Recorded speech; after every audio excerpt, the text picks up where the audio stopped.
Argentina ಫೈನಲಿಗೆ ಬರುತ್ತೆ ಅಂತ ನೀವು ನಿರೀಕ್ಷೆ ಮಾಡಿದ್ರಾ? ಊಹೆ ಮಾಡ್ಕೊಳಕ್ಕಾಗಲ್ಲ ಯಾರು ಗೆಲ್ಬೋದು. 90th ಮಿನಿಟಲ್ಲಿ ಗೋಲ್ ಹೊಡೆದಿದ್ದಾರೆ. ಸ್ಪೇನ್ ತಂಡದ ಒಂದು ರಕ್ಷಣಾ ತಂತ್ರವನ್ನು ಯಾವ ಥರ ವಿಶ್ಲೇಷಣೆ ಮಾಡ್ತೀರಾ? ಗೋಲ್ ಕೀಪರು ಬಾಕ್ಸಿಂದ ಹೊರಗಡೆ ಬಂದ್ಬಿಟ್ಟು ಸೇವ್ ಮಾಡಿದ್ದಾರೆ. ಕೀಪರ್ ಕಡೆಯಿಂದ ಎಲ್ಲರೂ ರಿಯಾಕ್ಟ್ ಮಾಡ್ತಾ ಇದ್ದಾರೆ. It is not only ball ಯಾರ ಹತ್ರ ಇದೆಯೋ ಅಲ್ಲಿ ರಿಯಾಕ್ಟ್ ಮಾಡ್ತಾ ಇಲ್ಲ, ಅಲ್ಲಿ ರಿಯಾಕ್ಟ್ ಮಾಡಿದ್ರೆ ಎಲ್ಲ ಪ್ಲೇಯರ್ಸು ಅದಕ್ಕೆ ತಕ್ಕನಂಗೆ ರಿಯಾಕ್ಟ್ ಮಾಡಿರೋದ್ರಿಂದ ಸೊ ಎಲ್ಲ ಕರೆಕ್ಟಾಗಿ ಇದಾಗ್ತದೆ, ಕಾಂಪ್ಯಾಕ್ಟಾಗಿ ವರ್ಕ್ ಆಗ್ತಾ ಇದ್ದಾರೆ ಡಿಫೆನ್ಸ್ ಲೈನ್. ಮೆಸ್ಸಿ ನಡುವಿನ ಒಂದು ಹಳೆಯ ಬಾಂಧವ್ಯ, ಸ್ನಾನ ಮಾಡಿಸಿದ್ದು ಒಂದು ಫೋಟೋ ವಿಡಿಯೋ ಎಲ್ಲ ಕಡೆ ಹರಿದಾಡ್ತು. ಗಿಮಿಕ್ ಥರ ಇದು ಸೋಷಿಯಲ್ ಮೀಡಿಯಾದೊಂದು ಇದು ಇರ್ಬೋದು. ಆರ್ ಅವರಿಬ್ಬರು ಸ್ಟಾರ್ ಇರೋದ್ರಿಂದ ಒಂದು ಎಕ್ಸ್ಪೆಕ್ಟೇಷನ್ ಜಾಸ್ತಿ ಇರುತ್ತೆ. ಈ ಫಿಫಾ ವರ್ಲ್ಡ್ ಕಪ್ಪಲ್ಲಿ ನೀವು ಕಂಡಂತಹ ರೋಚಕ ಅಂಶಗಳು ಏನೇನು? Football is not just a game, it is an emotion. ನಮ್ಮ ಬೆಂಗಳೂರಲ್ಲೂ ಕೂಡ ಇಷ್ಟೊಂದು ಫುಟ್ಬಾಲ್ ಕ್ರೇಜ್ ಯಾಕಿದೆ? ಈ ವಿಶ್ವದಲ್ಲಿ ಅತಿ ಜಾಸ್ತಿ ಆಡೋ ಗೇಮ್ ಅಂದರೆ ಫುಟ್ಬಾಲ್. ನಮಸ್ಕಾರ ವೀಕ್ಷಕರೇ, ಪ್ರಜಾವಾಣಿ ಕ್ರೀಡಾ ಸಂವಾದಕ್ಕೆ ತಮಗೆಲ್ಲರಿಗೂ ಸ್ವಾಗತ. ನಾವೀಗ ನೋಡ್ತಾ ಇದ್ದೀವಿ ಫಿಫಾ ವಿಶ್ವಕಪ್ ಫುಟ್ಬಾಲ್ ಟೂರ್ನಿಯ ಜ್ವರ ಏರ್ತಾ ಇದೆ. ಯಾಕೆ ಅಂತಂದರೆ ಈಗ ಫೈನಲ್ ಹಂತಕ್ಕೆ ಈ ಒಂದು ಟೂರ್ನಮೆಂಟ್ ಬಂದು ನಿಂತಿದೆ. ಅರ್ಜೆಂಟೀನಾ ಮತ್ತು ಸ್ಪೇನ್ ಫೈನಲ್ನಲ್ಲಿ ಸೆಣಸಾಡ್ತಾ ಇವೆ. ಈ ಒಂದು ಟೂರ್ನಮೆಂಟ್ನ ರೋಚಕ ಅಂಶಗಳು ಮತ್ತು ಫೈನಲ್ನ ನಿರೀಕ್ಷೆಗಳು ಯಾವ್ಯಾವ ಥರ ಇದೆ ಅಂತ ಮಾತಾಡೋದಕ್ಕೆ ನಮ್ಮ ಸ್ಟುಡಿಯೋದಲ್ಲಿ ಇವತ್ತು ನಮ್ಮ ಜೊತೆಗಿದ್ದಾರೆ ಅಂತಾರಾಷ್ಟ್ರೀಯ ಫುಟ್ಬಾಲ್ ಆಟಗಾರ್ತಿ ಮತ್ತು ಬೆಂಗಳೂರಲ್ಲಿ ಕೋಚ್ ಆಗಿರತಕ್ಕಂತಹ ಅಮೂಲ್ಯ ಕಮಲ್ ಅವರು. ನಮಸ್ಕಾರ ಅಮೂಲ್ಯ ಅವರೇ, ಸ್ವಾಗತ. Thank you. ಫಿಫಾ ವಿಶ್ವಕಪ್ ನಾವು ಈ ಸರ್ತಿ ನೋಡ್ದಂಗೆ ನಮ್ಮ ಭಾರತದ ಕಾಲಮಾನಕ್ಕೆ ಭಾಳ ಆಡ್ ಟೈಮಲ್ಲಿ ನಡೀತಾ ಇದೆ. ಮಧ್ಯರಾತ್ರಿಯ ಪಂದ್ಯಗಳು, ಎಷ್ಟೋ ಪಂದ್ಯಗಳನ್ನು ನಾವು ನೋಡೋಕ್ಕಾಗಿಲ್ಲ, ಹೈಲೈಟ್ಸ್ಗಳನ್ನು ನೋಡಿದ್ದೀವಿ, ಕೆಲವು ಪಂದ್ಯಗಳನ್ನು ನೋಡಿದ್ದೀವಿ, ಆ ಥರ ನೀವು ನೋಡಿರ್ತೀರಿ. ಅರ್ಜೆಂಟೀನಾ ಫೈನಲಿಗೆ ಬರುತ್ತೆ ಅಂತ ನೀವು ನಿರೀಕ್ಷೆ ಮಾಡಿದ್ರಾ ಅಮೂಲ್ಯ? ಇವಾಗ ಏನಂದರೆ ಅಷ್ಟೊಂದು ಟೀಮ್ಸ್ ಆಡೋ ಇದರಲ್ಲಿ ಈ ವರ್ಷ ಅಂತೂ ಎಲ್ಲ ತಂಡಗಳು ಒಂದೇ ಥರ ಆಡಿದ್ದಾರೆ. ಹೇಗಂದರೆ ನಾವು ಊಹೆ ಮಾಡ್ಕೊಳಕ್ಕಾಗಲ್ಲ ಯಾರು ಗೆಲ್ಬೋದು. 90th ಮಿನಿಟಲ್ಲಿ ಗೋಲ್ ಹೊಡೆದಿದ್ದಾರೆ, ಎಕ್ಸ್ಟ್ರಾ ಟೈಮಲ್ಲಿ ಗೋಲ್ ಹೊಡೆದಿದ್ದಾರೆ. ಸೊ ಸ್ಟಾರ್ಟಿಂಗ್ ಲೀಗ್ ಮ್ಯಾಚಸ್ ಎಲ್ಲ ಆಗುವಾಗ, ಗ್ರೂಪ್ ಮ್ಯಾಚಸ್ ಆಗುವಾಗ ಯಾರಿಗೂ ನಾನು ಎಕ್ಸ್ಪೆಕ್ಟ್ ಮಾಡಿರಲಿಲ್ಲ ಅರ್ಜೆಂಟೀನಾ ಬರುತ್ತೆ, ಈ ಟೀಮೇ ಬರುತ್ತೆ ಅಂತ. ಬಟ್ ಫೇವ್ರೆಟ್ ಟೀಮ್ಸ್ ಅಂದರೆ ಎಲ್ಲರಿಗೂ ಒಂದೊಂದು ಫೇವ್ರೆಟ್ ಟೀಮ್ಸ್ ಇರುತ್ತೆ. ಸೊ ಅವ್ರು ಬರಬೇಕು ಅಂತ ಒಂದು ಆಸೆ ಇರುತ್ತೆ. ಸೊ ಅರ್ಜೆಂಟೀನಾನೇ ಬರುತ್ತೆ ಅಂತ ಯಾರೂ ಊಹೆ ಮಾಡೋಕ್ಕಾಗ್ತಾ ಇರಲಿಲ್ಲ. ಯಾಕೆ ಅಂತಂದರೆ ಹೋದ ಸರ್ತಿ ಅವರೇ ಚಾಂಪಿಯನ್ ಆಗಿದ್ದರು, ಮೆಸ್ಸಿ ಅಂತ ದೊಡ್ಡ ಸ್ಟಾರ್ ಇರುವಂತಹ ತಂಡ. ಹಾಗಾಗಿ ಎಲ್ಲೋ ಒಂದು ಕಡೆ ಫೈನಲಿಗೆ ಬಂದೇ ಬರ್ತಾರೆ ಅನ್ನೋ ಒಂದು ನಿರೀಕ್ಷೆ ಭಾಳಷ್ಟು ಜನಕ್ಕೆ ಇತ್ತು. ಜೊತೆಗೆ ಫ್ರಾನ್ಸ್ ಕೂಡ ಭಾಳ ಚೆನ್ನಾಗಿ ಆಡಿತ್ತು ಈ ಸರ್ತಿ. ಎಂಬಾಪೆ ಅವರ ಆಟ ಇರ್ಬೋದು, ಲಯೋನೆಲ್ ಮೆಸ್ಸಿಗೆ ಸಮ ಆಗಿಯೇ ಅವರು ಗೋಲ್ ಮಾಡಿದ್ದಾರೆ, ಅವರು ಚೆನ್ನಾಗಿ ಆಡಿದ್ದಾರೆ. ಆದರೆ ಬ್ಯಾಡ್ ಲಕ್ ಗೇಮ್ ಇದು, ಅವರಿಗಾಗಲಿಲ್ಲ. ಸ್ಪೇನ್ ಫೈನಲಿಗೆ ಬಂದಿದೆ, ಎಷ್ಟೋ ವರ್ಷಗಳ ನಂತರ ಸ್ಪೇನ್ ಫೈನಲಿಗೆ ಬಂದಿದೆ. ಆ ತಂಡದ ಒಂದು ರಕ್ಷಣಾ ವಿಭಾಗ, ಡಿಫೆನ್ಸಿವ್ ಟೆಕ್ನಿಕ್ಸ್ ಏನಿದೆ ಭಾಳ ಚರ್ಚೆಯಲ್ಲಿದೆ. ನೀವು ಒಬ್ಬ ಅಂತಾರಾಷ್ಟ್ರೀಯ ಫುಟ್ಬಾಲ್ ಆಟಗಾರ್ತಿಯಾಗಿ ಆ ಸ್ಪೇನ್ ತಂಡದ ಒಂದು ರಕ್ಷಣಾ ತಂತ್ರವನ್ನು ಯಾವ ಥರ ವಿಶ್ಲೇಷಣೆ ಮಾಡ್ತೀರಾ? ಅವ್ರದ್ದು ಜಾಸ್ತಿ ಅಂದರೆ ಮೊನ್ನೆ ಫ್ರಾನ್ಸ್ ಮೇಲೇ ಆಡಿದಾಗ ಅವರು ಜಾಸ್ತಿ ಹೈಲೈನ್ ಇದ್ದರು. ನೀವು ಬೇಕಾದರೆ ನೋಡ್ಬೋದು, 1-2 ಗೋಲು ಗೋಲ್ ಕೀಪರು ಬಾಕ್ಸಿಂದ ಹೊರಗಡೆ ಬಂದುಬಿಟ್ಟು ಸೇವ್ ಮಾಡಿದ್ದಾರೆ, ಇಲ್ಲಾಂದರೆ ಅದು ಗ್ಯಾರಂಟಿ ಗೋಲ್ ಆಗಿರೋದು. ಸೊ ಹಾಗಾಗಿ ಸ್ವಲ್ಪ ಹೈಲೈನ್ ಇದ್ದರು. ಇನ್ನೊಂದು ತುಂಬ ಕಾಂಪ್ಯಾಕ್ಟಾಗಿ ಆಡ್ತಾ ಇದ್ದಾರೆ ಅವರು. ಯಾವ ಝೋನಲ್ಲಿ, ಡಿಫೆನ್ಸ್ ಝೋನಲ್ಲಾಗಿರಲಿ, ಮಿಡ್ ಝೋನಲ್ಲಾಗಿರಲಿ, ಅಟ್ಯಾಕಿಂಗ್ ಝೋನಲ್ಲಾಗಿರಲಿ, ಅವ್ರದ್ದು ಹೆಂಗಿದೆ ಅಂದರೆ ಅವ್ರದ್ದು ನೆಗೆಟಿವ್ ಟ್ರಾನ್ಸಿಷನ್, ಅಂದರೆ ಬಾಲ್ ಮಿಸ್ ಆಗಿದ ತಕ್ಷಣ ಅವ್ರದ್ದು ರಿಯಾಕ್ಷನ್ ಹೇಗಿದೆ, ಅವ್ರದ್ದು ಎಷ್ಟು ಕ್ವಿಕ್ಕಾಗಿದೆ ರಿಯಾಕ್ಷನ್ನು. ಸೊ ಹಾಗಾಗಿ ಅವ್ರದ್ದು ಅಷ್ಟು ಬೇಗ ರಿಯಾಕ್ಟ್ ಆಗಿರೋದ್ರಿಂದ ಅವ್ರದ್ದು ಡಿಫೆನ್ಸ್ ಲೈನ್ ಈಸ್ ಮೇನ್ಲಿ ಹೇಗೆ ಅಂದರೆ ತಕ್ಷಣ ಬೇಗ ರಿಯಾಕ್ಟ್ ಆಗಿರೋದ್ರಿಂದ they are able to make the defence compact. So ಹಾಗಾಗಿ I think they are forcing people, the opponents to go on the wing. So ಎಲ್ಲಿ ಹೋದ್ರೂ the reaction time for the defence is very quick. So defensive reaction ಸ್ಪೀಡಾಗಿರೋದ್ರಿಂದ compact ಆಗಿರೋ ಇದಕ್ಕೆ ಕರೆಕ್ಟಾಗಿದೆ. And also the keeper ಹಿಂದ್ಗಡೆಯಿಂದ defence keeper ಕಡೆಯಿಂದ ಎಲ್ಲರೂ react ಮಾಡ್ತಾ ಇದ್ದಾರೆ. It is not only ball ಯಾರ ಹತ್ರ ಇದೆಯೋ ಅಲ್ಲಿ ರಿಯಾಕ್ಟ್ ಮಾಡ್ತಾ ಇಲ್ಲ, ಅಲ್ಲಿ ರಿಯಾಕ್ಟ್ ಮಾಡಿದ್ರೆ ಎಲ್ಲ ಪ್ಲೇಯರ್ಸು ಅದಕ್ಕೆ ತಕ್ಕನಂಗೆ ರಿಯಾಕ್ಟ್ ಮಾಡಿರೋದ್ರಿಂದ ಸೊ ಎಲ್ಲ ಕರೆಕ್ಟಾಗಿ ಇದಾಗ್ತಾಯಿದೆ, ಕಾಂಪ್ಯಾಕ್ಟಾಗಿ ವರ್ಕ್ ಆಗ್ತಾ ಇದ್ದಾರೆ ಡಿಫೆನ್ಸ್ ಲೈನು. ಅಂದರೆ ಒಟ್ಟು ತಂಡವಾಗಿ ಇವರು ಹೌದು, as A unit, as A group, as A team ಎಲ್ಲರೂ ಡಿಫೆನ್ಸಿವ್ ಆಗಿ ಒಳ್ಳೆ ಕೆಲಸ ಮಾಡ್ತಾ ಇದ್ದಾರೆ. ಈಗ ಇಲ್ಲೊಂದು ಭಾಳ ಇಂಟ್ರೆಸ್ಟಿಂಗ್ ಆದಂಥ ಒಂದು ಸುದ್ದಿಯನ್ನು ನಾವೆಲ್ಲ ನೋಡಿದ್ವಿ. ಏನು ಅಂತಂದರೆ ಈ ಸ್ಪೇನ್ ತಂಡದಲ್ಲಿರುವಂತಹ ಲೆಮಿನ್ ಯಮಾಲ್ ಆಮೇಲೆ ಮೆಸ್ಸಿ ನಡುವಿನ ಒಂದು ಹಳೆಯ ಬಾಂಧವ್ಯ, ಅವರನ್ನು ಯುನಿಸೆಫ್ ಯೋಜನೆಯಲ್ಲಿ ಒಂದು ಇದರಲ್ಲಿ ಅವರು ಸ್ನಾನ ಮಾಡಿಸಿದ್ದು ಒಂದು ಫೋಟೋ ವಿಡಿಯೋ ಎಲ್ಲ ಕಡೆ ಹರಿದಾಡ್ತು. 19 ವರ್ಷದ ಯಮಾಲ್ ಈಗ ಸ್ಪೇನ್ನ ಸ್ಟಾರ್. ಅವರು ಯೂರೋ ಕಪ್ ಗೆದ್ದಂತಹ ಟೀಮಲ್ಲೂ ಕೂಡ ಅವರಿದ್ದರು. ಈಗ ಅವರು ಮತ್ತು ಮೆಸ್ಸಿ ಅಂತಹ ದೊಡ್ಡ ಸ್ಟಾರ್ ಇಬ್ಬರ ಮಧ್ಯದ ಒಂದು ಪೈಪೋಟಿ ಈ ಪಂದ್ಯ ಅಂತ ಬಿಂಬಿಸಲಾಗ್ತಾ ಇದೆ. ಇದು ನಿಮಗೇನು ಅನಿಸುತ್ತೆ? ಆ ಥರದ ಪೈಪೋಟಿ ಕಾಣ್ಬೋದಾ ಅಥವಾ ಅದೊಂದು ಅಪ್ರಸ್ತುತ ಅಂತ ಅನಿಸುತ್ತಾ? ಆ ಟೈಮಲ್ಲಿ ಈವನ್ ಯಮಾಲ್ ಕೂಡ ಯೋಚನೆ ಮಾಡಿರಲಿಲ್ಲ ನಾನು ಒಂದಿನ ಮೆಸ್ಸಿ ಮೇಲೆ ಒಂದಿನ ವರ್ಲ್ಡ್ ಕಪ್ ಆಡ್ತೀನಿ ಅಂತಲೂ ಗೊತ್ತಿರಲಿಲ್ಲ. ಅವ್ರ ಮೆಸ್ಸಿಗೂ ಗೊತ್ತಿರಲಿಲ್ಲ ಈ ಸ್ನಾನ ಮಾಡಿಸ್ತಾರೋ ಮಗುನ ನಾನು ಒಂದು ಸತಿ ಫೈನಲಲ್ಲಿ ಮೀಟ್ ಮಾಡ್ತೀನಿ ಅಂತ ಯಾರು ಯೋಚನೆ ಮಾಡಿರಲ್ಲ. ಸೊ ಇದು ಹೇಗಂದರೆ ಒಂದು ಗಿಮಿಕ್ ಥರ ಇದು, ಅಂದರೆ ಒಂದು ಸೋಷಿಯಲ್ ಮೀಡಿಯಾದೊಂದು ಇದು ಇರ್ಬೋದು. ಆರ್ ಅವರಿಬ್ಬರು ಸ್ಟಾರ್ ಇರೋದ್ರಿಂದ ಒಂದು ಎಕ್ಸ್ಪೆಕ್ಟೇಷನ್ ಜಾಸ್ತಿ ಇರುತ್ತೆ. ಆದರೆ ಇಲ್ಲಿ 1v1 ಆಡ್ತಾ ಇಲ್ಲ, ಇಲ್ಲಿ it is 11v11. So every player, ಒಂದು ತಂಡದಲ್ಲಿ 11 ಪ್ಲೇಯರ್ಗೆ 11 ಪ್ಲೇಯರು ಇಂಪಾರ್ಟೆಂಟು. ಸೊ ಒಂದು ವಿಕೆಟ್ ಬಿದ್ರೂ ಒಂದು ಟೀಮ್ ಕಷ್ಟ ಆಗುತ್ತೆ, ಒಂದು ರೆಡ್ ಕಾರ್ಡ್ ಸಿಕ್ಕಿದ್ರೂ ಒಂದು ಟೀಮ್ ಕಷ್ಟ ಆಗುತ್ತೆ. ಸೊ ಹಾಗಾಗಿ ನೋಡ್ಬೋದು, ಆ್ಯಸ್ ಯಮಾಲ್ ಫ್ಯಾನ್ಸ್ ಇರ್ಬೋದು, ಅರ್ಜೆಂಟೀನಾ ಫ್ಯಾನ್ಸ್, ಸ್ಪೇನ್ ಫ್ಯಾನ್ಸ್ ಇರ್ಬೋದು, ಅವ್ರ Messi fans and Argentina fans ಇರ್ಬೋದು, ಅವರಿಬ್ಬರ ಮಧ್ಯ ಪೈಪೋಟಿ ಅಂತ ನೋಡ್ಬೋದು. ಆದರೆ ಇಟ್ ಈಸ್ ದ ಫೈನಲ್ಸ್ ಬಂದ್ಬಿಟ್ಟು it is versus Argentina versus Spain ಅಂತಲೇ ಇದು ಮಾಡೋದು. ಸೊ ನನಗೆ ಹೇಗಂದರೆ whole team has to work, it is not that one person. But still Argentina is depending on Messi. ಅದು ಹೇಗೆ? ಬಿಕಾಸ್ ಆಲ್ಮೋಸ್ಟ್ ಎಷ್ಟು, it's not only his goals, ಎಷ್ಟು assist ಮಾಡಿದ್ದಾರೆ ಅರ್ಜೆಂಟೀನಾಗೆ.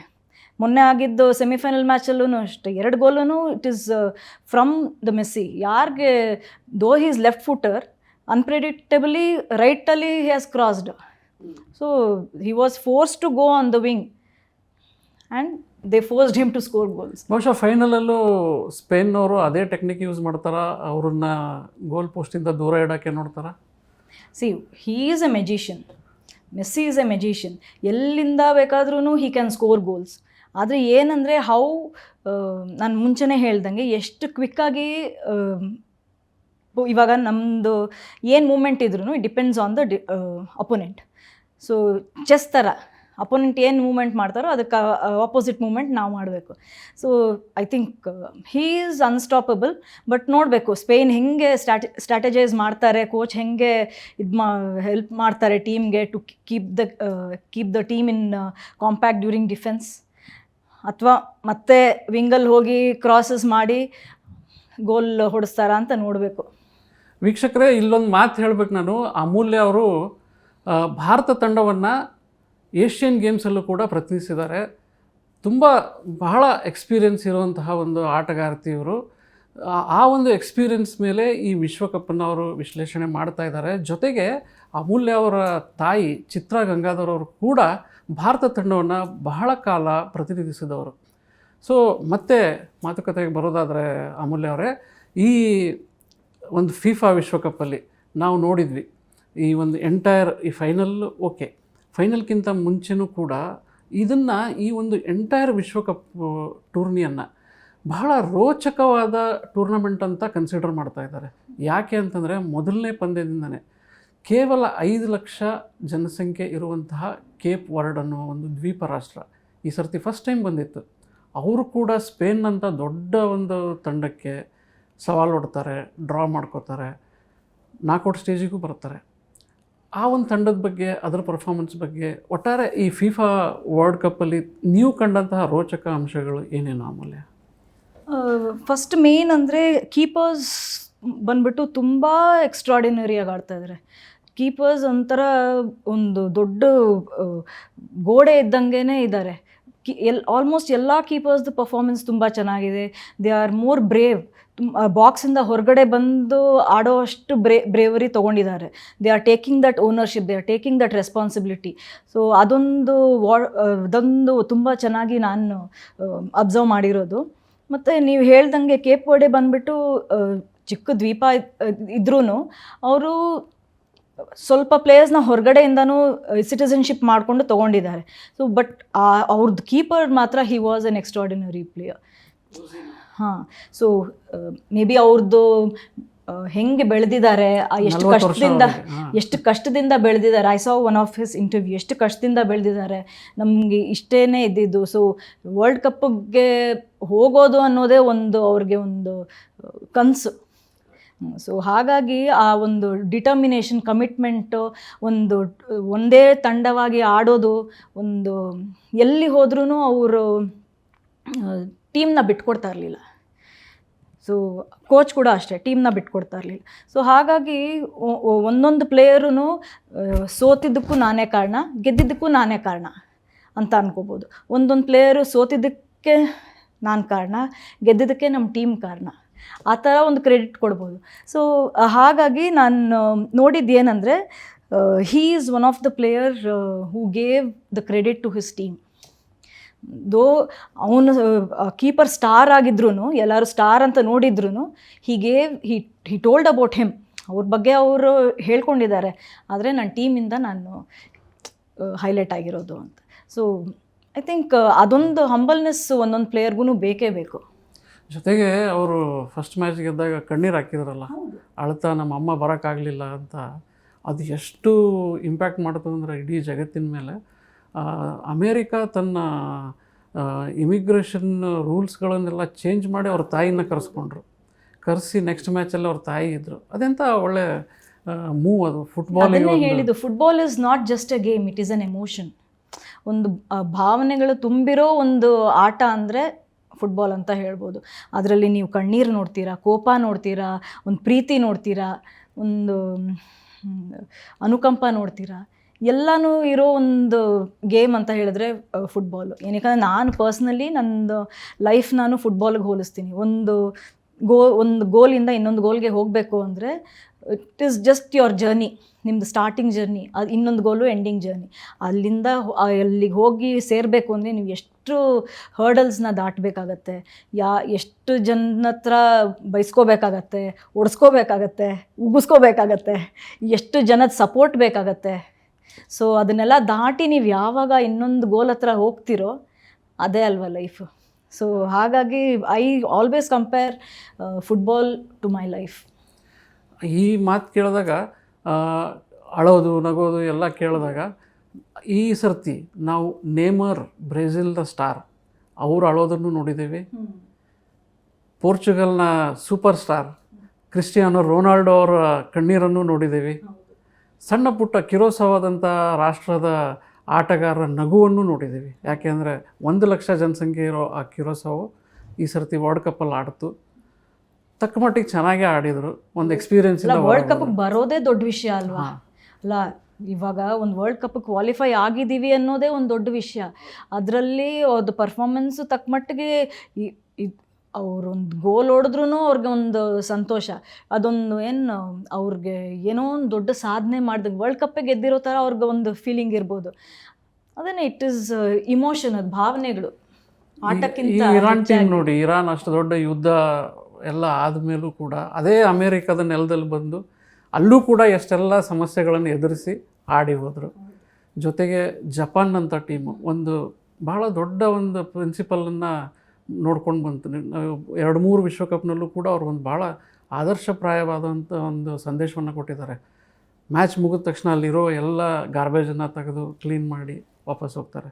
ಸೋಲು ಗೆಲುವು ಬೇರೆ ಕಡೆ, ಅವ್ರು ಕೊಡ್ತಾ ಇರೋ ಸಂದೇಶ ಇಡೀ ಜಗತ್ತಿಗೆ ಅದೊಂದು. ಆ ಥರದ್ದು ನೋಡ್ತಾ ಹೋದರೆ ಭಾಳಷ್ಟು ಸಂಗತಿಗಳಲ್ಲಿದೆ. ಅದರ ಜೊತೆಗೆ ಇಂಗ್ಲೆಂಡ್ ತಂಡದ ಅದ್ಭುತ ಪರ್ಫಾರ್ಮೆನ್ಸ್ ಜೊತೆಗೂ ಈ ಸರ್ತಿ 60 ವರ್ಷದ ನಂತರ ಅವರ ಒಂದು ಪ್ರಶಸ್ತಿ ಗೆಲ್ಲಬೇಕು ಅನ್ನೋ ಕನಸು ಈ ಸರ್ತಿನೂ ಈಡೇರಲಿಲ್ಲ. ನೀವು ಇಂಗ್ಲೆಂಡ್ ಟೀಮನ್ನು ಭಾಳ ನೋಡಿರ್ತೀರಿ, ಅವರ ಆಟವನ್ನು ನೋಡಿದಿರಿ. ಯಾಕೆ ಅವರಿಗೆ ಸಾಧ್ಯ ಆಗಲಿಲ್ಲ ಫೈನಲ್ ಬರೋದಕ್ಕೆ? ಸೊ ಆವಾಗಲೇ ನಾನು ಹೇಳ್ದಂಗೆ ಸೆಮಿಫೈನಲ್ಸಲ್ಲಿ ಅವ್ರಿಗೊಂದು ಇನ್ನೊಂದು ಸ್ಟಾರ್ ಬರಬೇಕು ಬ್ಯಾಜ್ ಮೇಲೆ ಅಂತ ಒಂದು ಆಸೆಯಿಂದ ಅವರು ಎಂಟ್ರಾಗಿರ್ತಾರೆ ಫೀಲ್ಡ್.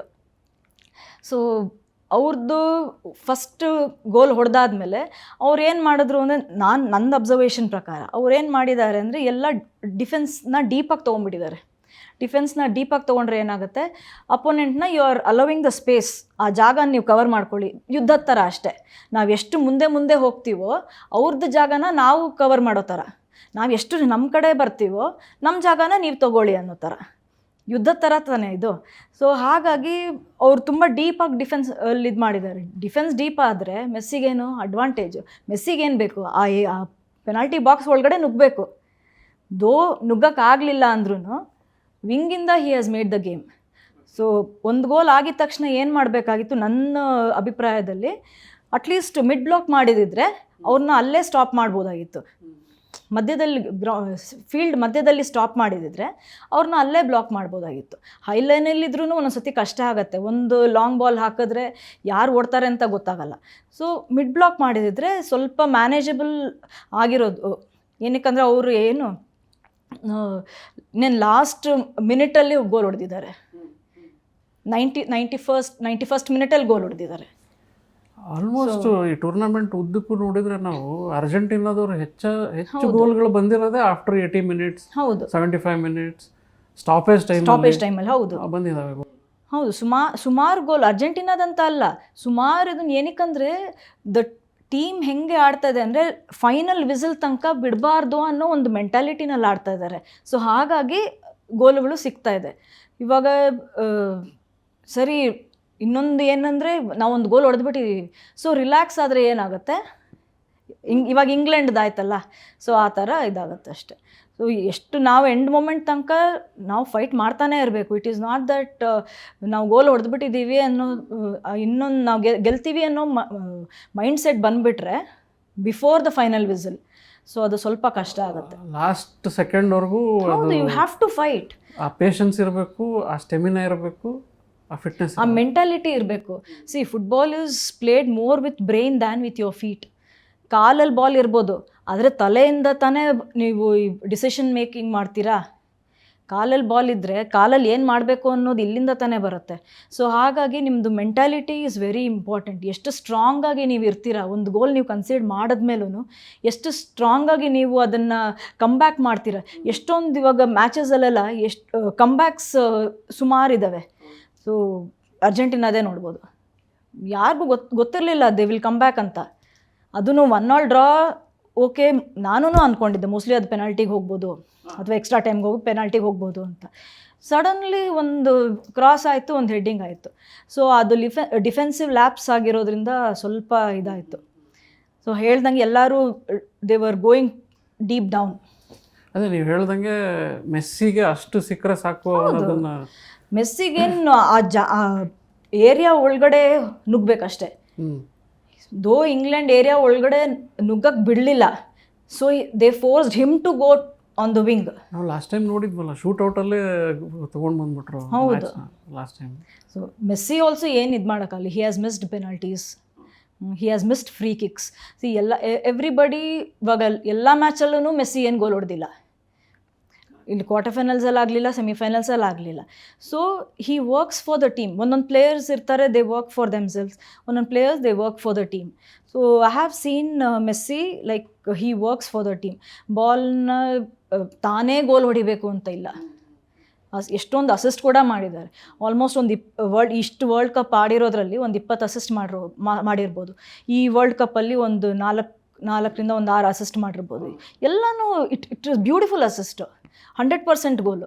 ಯಾರು ಪ್ರೊಫೆಷ್ನಲ್ ಗೋಲ್ ಪ್ಲೇಯರ್ ಇಲ್ಲ ಅಂದ್ರೂ ಮೆಸ್ಸಿ ಅಸಿಸ್ಟ್ ಮಾಡಿರೋದನ್ನು ಗೋಲ್ ಹೊಡಿಬೋದು, ಆ ಥರ ಅಸಿಸ್ಟ್ ಇತ್ತು. ಸೊ ಇಟ್ ಈಸ್ ಟೀಮ್ಗೋಸ್ಕರ ಆಡೋದು ಅಂತ ಹೇಳ್ತಾರಲ್ಲ, ಸೊ ಆ ಬ್ಯಾಚ್ಗೋಸ್ಕರ ಆಡಬೇಕು. ಕರೆಕ್ಟ್. ಅದೇನಾಗುತ್ತೆ, ಅಪೋನೆಂಟ್ಸ್ ಪೂರ್ತಿ ಅವನ ಮೇಲೆ ಕಾನ್ಸಂಟ್ರೇಟ್ ಮಾಡಿದಾಗ ಉಳಿದವರಿಗೂ ಅದೊಂದು ಅವಕಾಶ. ಇನ್ನೊಂದು ಏನಂದರೆ Messi Argentina teammates also they are supporting him, they value him.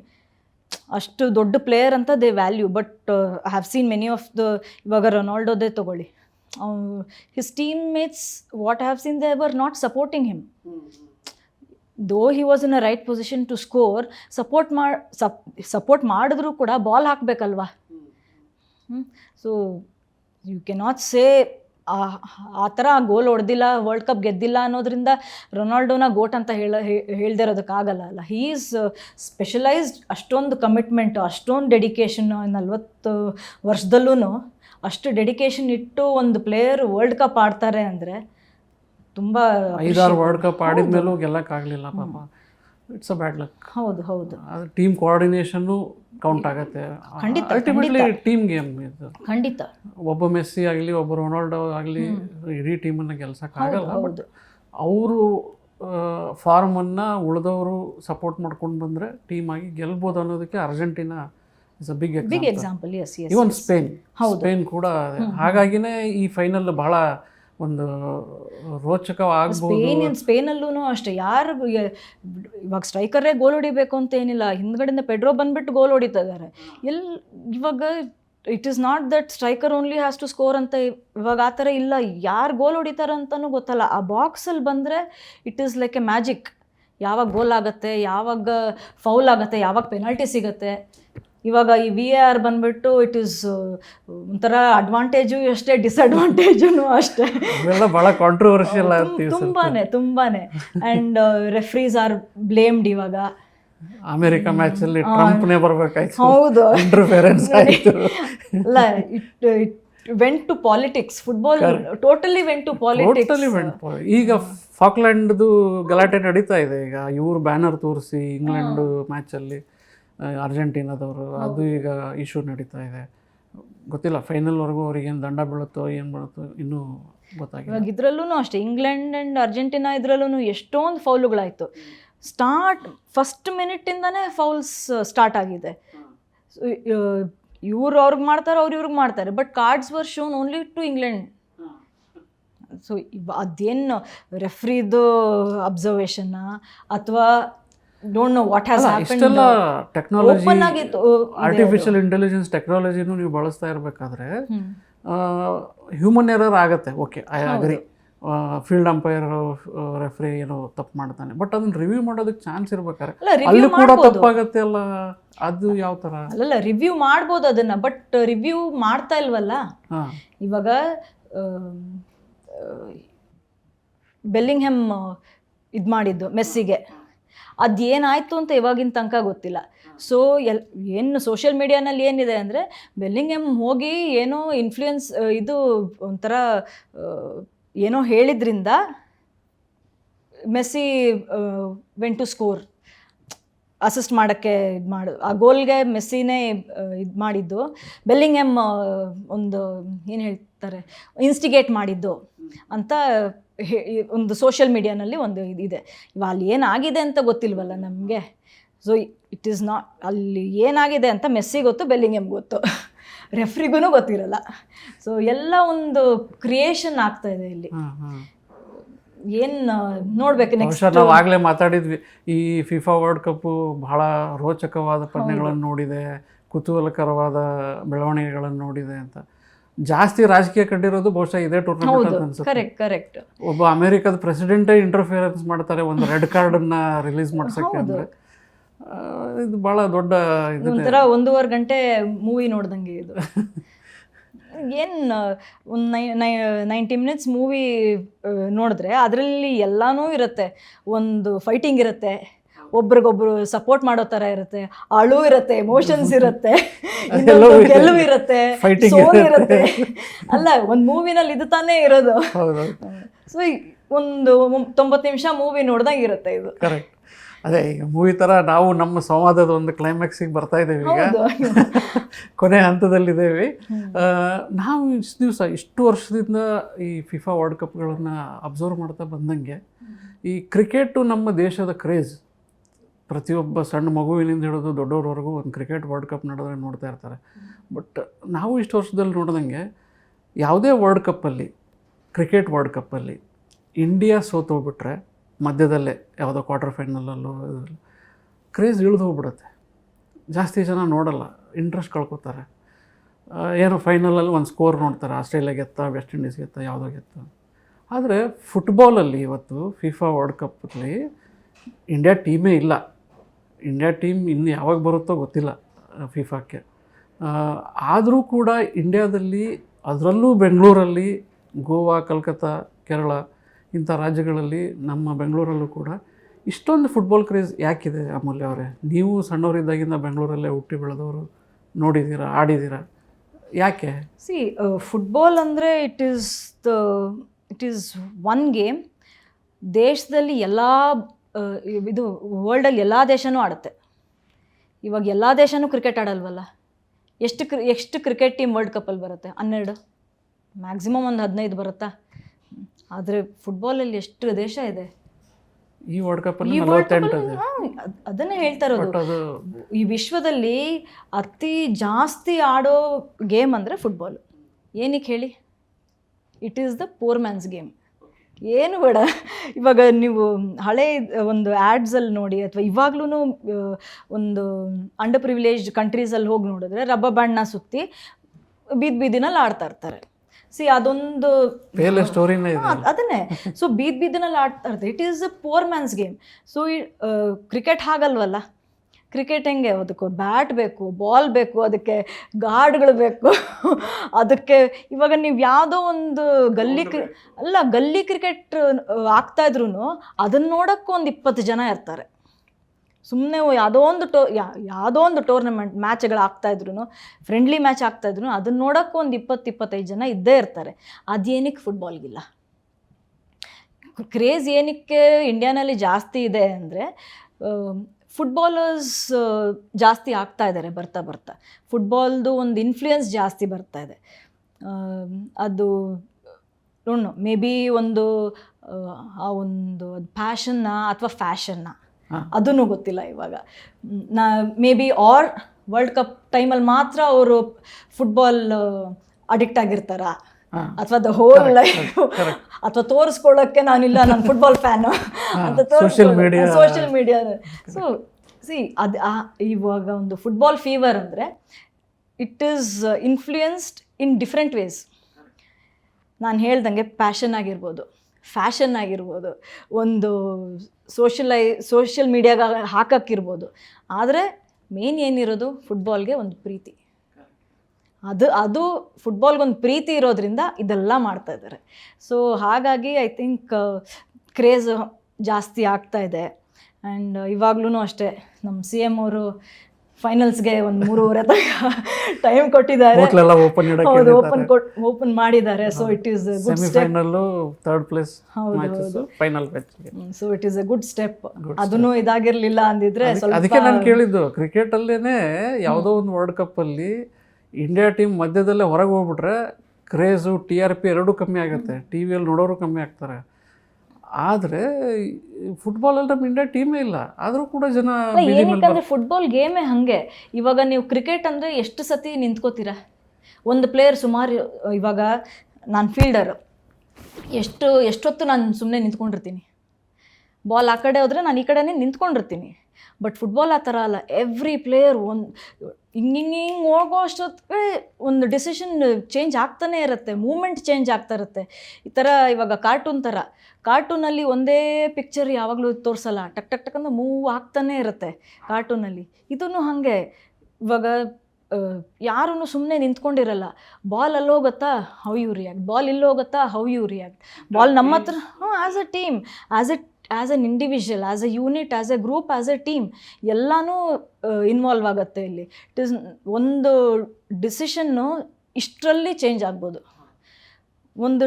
ಒಂದು ಗೋಲು ಒಂದು ಮೂಮೆಂಟ್ ಆಗಿಲ್ಲ ಅನ್ನೋದ್ರಲ್ಲಿ ಚೇಂಜ್ ಆಗ್ಬೋದು. ಒಂದು ಗೋಲು ಒಂದಿಷ್ಟು ಮೂಮೆಂಟ್ ಮಾಡಿದ್ದಕ್ಕೆ ಸೇವ್ ಆಗ್ಬೋದು. ಸೊ ಹಾಗಾಗಿ ಅದೊಂದು ಎವ್ರಿ ಮೂಮೆಂಟ್ ಏನಾಗುತ್ತೆ ಅಂತ ಇರೋದ್ರಲ್ಲೇ ಅದೊಂದು ಮಜಾ ಇರೋದು. ಓಕೆ.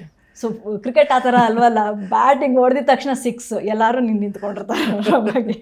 ಸೊ ಅದಕ್ಕೆ ಕ್ರೇಜಿ ನೋಡಿ, ಆಡಿಯನ್ಸ್ ಅಷ್ಟೇ ಎಂಜಾಯ್ ಮಾಡ್ತಿರ್ತಾರೆ. ಹೌದು, ಅಲ್ಲ ಅದಕ್ಕೋಗಿ ಕ್ರೇಜಿ ಇದೆ ಇಂಡಿಯಾನಲ್ಲಿ, ಹೌದು, ಅನ್ಫಾರ್ಚುನೇಟ್ಲಿ ಆರ್ ಫಾರ್ಚುನೇಟ್ಲಿ. ಇರ್ಲಿ, ಯಾವ್ದೋ ಒಂದು ಒಬ್ರೊಬ್ರಿಗೆ sports, ಅಲ್ಲ, ಒಬ್ರೊಬ್ರಿಗೆ ಫಾರ್ಚುನೇಟ್ಲಿ, ಆದರೆ as A football lover unfortunate for me.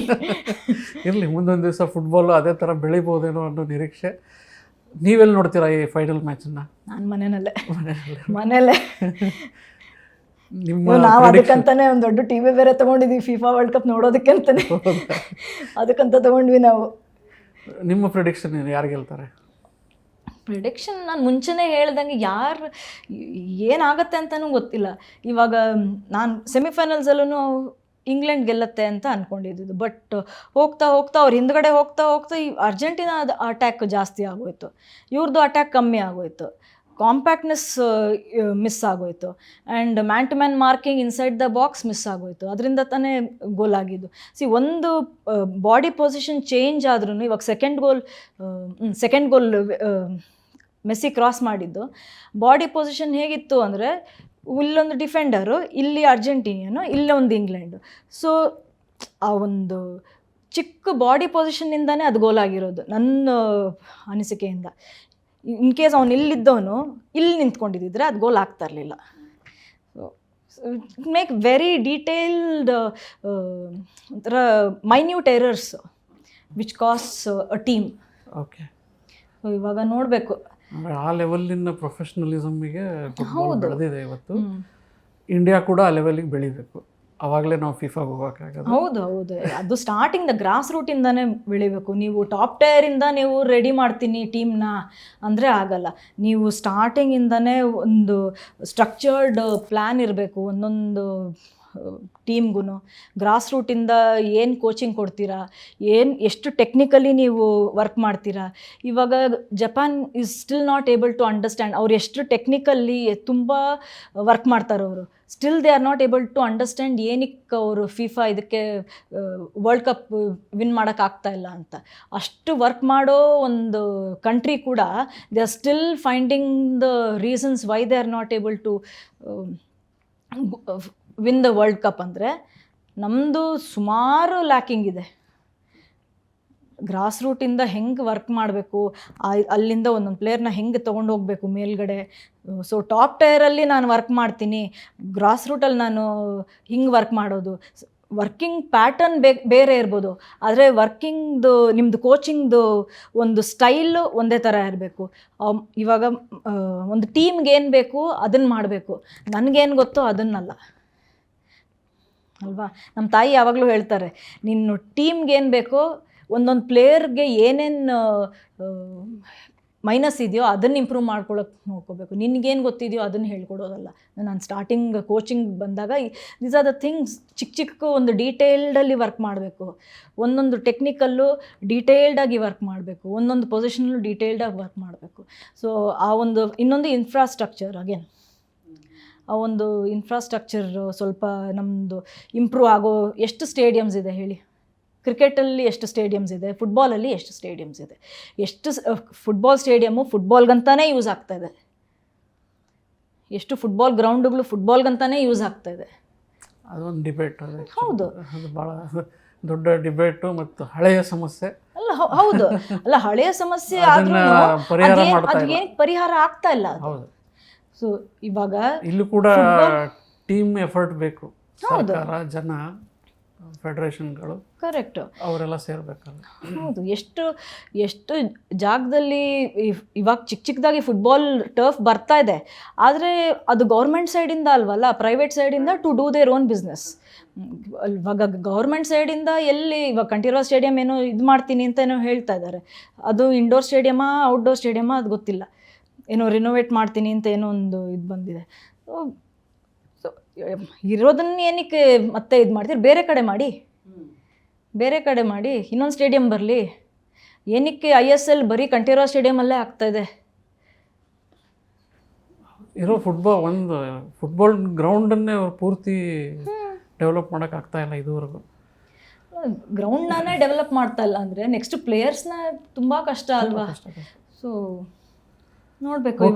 ವೀಕ್ಷಕರೇ, ಇಷ್ಟೊತ್ತು ನೋಡಿದ್ರಲ್ಲ ಫಿಫಾ ವಿಶ್ವಕಪ್ ಫುಟ್ಬಾಲ್ ಬಗ್ಗೆ ಮತ್ತು ಫೈನಲ್ನಲ್ಲಿ ಏನೇನು ನಿರೀಕ್ಷೆಗಳಿದೆ, ಭಾರತದ ಫುಟ್ಬಾಲ್ ಯಾವ ಥರ ಇದೆ ಅನ್ನೋದರೆಲ್ಲದರ ಬಗ್ಗೆ ಇವತ್ತು ಅಮೂಲ್ಯ ಕಮಲ್ ಅವರು ನಮ್ಮೊಂದಿಗೆ ಬಹಳ ಚೆನ್ನಾಗಿ ಸಂವಾದ ಮಾಡಿದ್ದಾರೆ, ಬಹಳಷ್ಟು ವಿಷಯಗಳನ್ನು ನಮ್ಮೊಂದಿಗೆ ಮಾತನಾಡಿದ್ದಾರೆ. ಅಮೂಲ್ಯ ಅವರೇ, ತಮಗೆ ಧನ್ಯವಾದಗಳು. Thank you. ಇಷ್ಟೊತ್ತು ನಮ್ಮೊಂದಿಗೆ ಈ ಸಂವಾದದಲ್ಲಿ ಇದ್ದು ಈ ಸಂವಾದವನ್ನು ನೋಡಿದಂತಹ ಆನಂದಿಸಿದಂಥ ತಮಗೆಲ್ಲರಿಗೂ ಕೂಡ ಧನ್ಯವಾದಗಳು ವೀಕ್ಷಕರೇ.